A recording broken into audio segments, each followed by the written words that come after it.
Hi, my name is Jilly and I'm on Atkins. Today I'm going to be making for you a low-carb mint choc chip ice cream. Now for this you are going to have to use milk. So I'm going to be using normal milk today for this. But if you don't want to have lactose, because of how it is a carbohydrate, you can use soy milk or any other kind of milk that you like, such as almond milk or even coconut milk. So I'm making one serving. So in a pan here, I have just under half a pint of milk, and I've got 3 teaspoons of double cream and also a handful of fresh mint leaves. And I've left this to simmer for 20 minutes, and in the end it will be a total of half an hour that it's simmered for, so that the mint can infuse. You can, if you want, use dried mint, which I have tried and it works just as well, so if that's all you have, that's fine. So whilst that's simmering, as this is one serving, you're just going to use 1 egg yolk.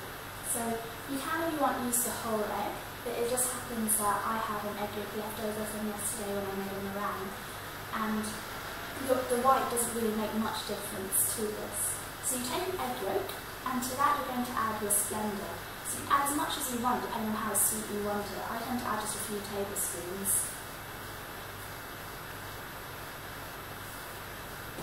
And then you want to stir the Splenda and the egg yolk together until all the Splenda has dissolved. So it should be just like quite a creamy mixture.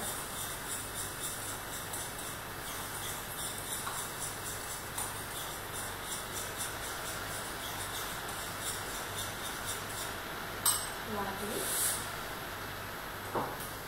Now what we're doing here really is we're making a custard.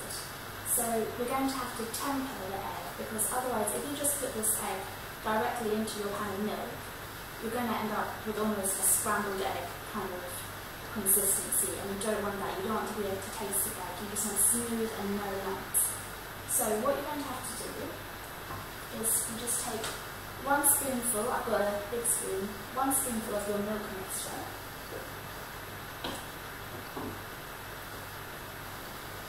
and just put it into the egg. And then you just want to stir, stir, stir quite quickly. So you want one big smooth consistency. You don't want any of the egg to scramble. So you're basically just slowly bringing the egg up in temperature. So keep stirring.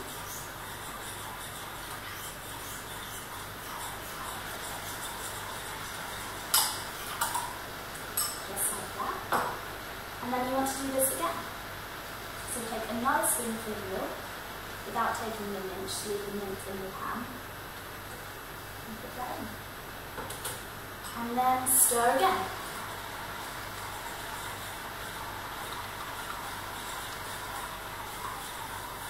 Brilliant. And then I'm going to do that one more time. 3rd time lucky. So 1 spoonful. And stir. I can really smell the mint coming from the milk. It smells really nice. I can't wait to eat it. Especially as it's summer, so it's quite hot outside. Well, some days, this is England. But I still like to eat ice cream even when it's not hot. Okay. And now you want to take a sieve, especially if you're using the dried mint. I'm going to pour all of the milk now into this so that we can get rid of the mint leaves.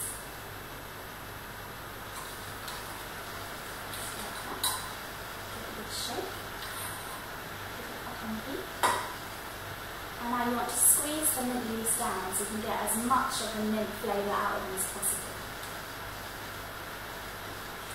It is much easier to use fresh mint because of course the leaves are much bigger, so they're not going to make such a mess. It's not so hard to clean the sieve afterwards. So when you use the dried mint, some of it does go through the sieve still, and it's just a bit annoying really.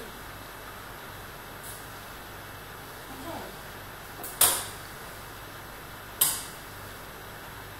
Then you want to return this milk with the egg to the pan.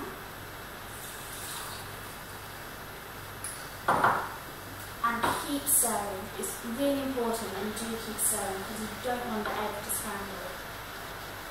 It's not the end of the world if it does, you can still eat it, it's just, the flavour is really just not the same. So you keep stirring this until it thickens, just like you do with the custard. And the way that you know it's ready is when you coat the back of your spoon, when you run your finger down, then the liquid doesn't go back into the area where your finger was, so it's a line just stays.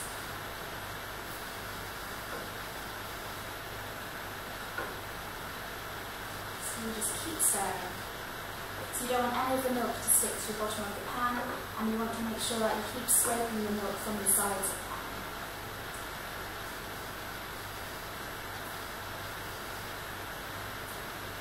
Now I've tried different flavours for this. So I've tried making just vanilla, and I just use vanilla extract, just a few drops in the milk instead of the mint. And of course you're not going to have to leave the milk to cook for half an hour because the vanilla is already there, so you can just do it for a few minutes until it's heated up. But if you're going to use a vanilla pot, then you do want to get that to infuse for half an hour. And that tastes really nice, like with the egg yolk it's really creamy. I have tried making this without egg, just using milk and cream or even milk and yogurt, and it is nice, but because of the way Splenda freezes, it can go quite icy, so the egg really helps to stop that from happening. It keeps it creamy and gets rid of the lumps of ice. I've also tried making chocolate ice cream, and I've managed to come up with a recipe that tastes just like the Harvey-Mars Belgian chocolate ice cream. And to do that, what you have to do is you put some cocoa powder in with your Splenda and egg. And with your milk, you want to put in some milk chocolate and some dark chocolate, I use both, and melt that in. And you also want some vanilla extract, so you want vanilla, milk chocolate and dark chocolate and cocoa powder. And then, when you've made all of this milk and the egg and all that, and when it's cooled, then you can cut in some chocolate to make the chocolate chips. So I'm also going to be doing that for this ice cream, so I want to have mint chocolate chip ice cream. So the chocolate that I'm going to be using for that is, I've got it here, it's the Cavalier Extra Dark Chocolate, so it's 72%, so it's really high in cocoa. And this is my favourite one, I really like this, I think it goes really nicely with the mint. If you don't like dark chocolate, you can of course use the milk chocolate, but I would really recommend this one, I think it's great. And I just use scissors to chop it up really finely. Okay, so I'm going to test my milk. And yes, it's ready. So I'm going to take this off the heat. And I'm going to pour it back into my bowl.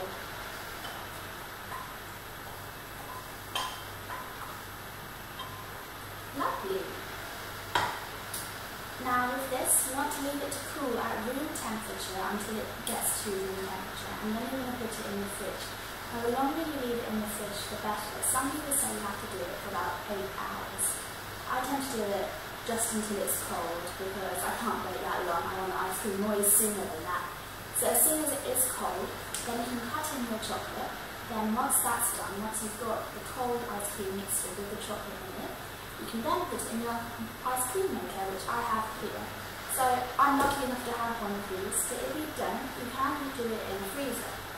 So if you're going to do that, you just put it in a Pyrex dish or Tupperware and put it in the freezer, and you have to keep stirring it, say every 10 minutes. Now, I'm going to be doing this for 25 minutes in my ice cream machine. So if you're doing this in the freezer, I'd say probably about half an hour. And be careful that you don't leave it for too long because it will go a bit icy because of the Splenda. So just be wary of that. And so once I've left this to cool and done, and once I've put it in the ice cream maker, I will come back and show you what it looks when you take it out. So after 25 minutes in my ice cream machine, here is my very large bowl of mint chocolate chip ice cream. A delicious treat that's low in carbs, low in calories, low in sugar and low in fat. Yum!